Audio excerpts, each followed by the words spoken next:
আমার ছেলের বউ করে আমি ঘরে নিব না। আর বিদেশি মেয়েরা কেমন হয় এটা আমার খুব ভালো করে জানা আছে, বুঝলি? তাছাড়া গ্রামের মধ্যে আমার একটা মান সম্মান আছে, নাম ডাক আছে। এই মেয়েরা আজকেই তার দেশে পাঠানোর ব্যবস্থা কর। হুম। আমরা কোনোদিন ওই মেয়েরা মাইনা নিতে পারবো না, এটাই আমাকে শেষ কথা। প্লিজ মম ড্যাডি, আপনারা আমাকে আপনাদের হোম থেকে তাড়িয়ে দিবেন না। আপনারা ছাড়া আমার যাওয়ার কোনো জায়গা নেই, আমার কোনো আপনজন নেই। আপনারা আমাকে একটা সুযোগ দেন।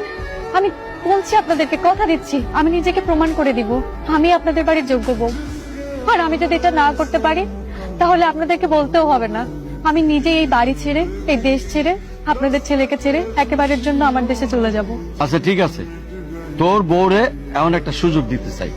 সুযোগটা হলো 1 মাস সময়, এর মধ্যে যদি সে একবারে খাঁটি বাঙালি বউ হয়ে আঙ্গ দেখাইতে পারে, এই বাড়ির বউ হয়ে থাকতে হবে তারা একবারে খাঁটি বাঙালি হয়ে, তাইলে তারে আমরা মাইনে নিব, নাইলে 1 সেকেন্ডের লেগাও এই বাড়িতে থাকতে দেবো না।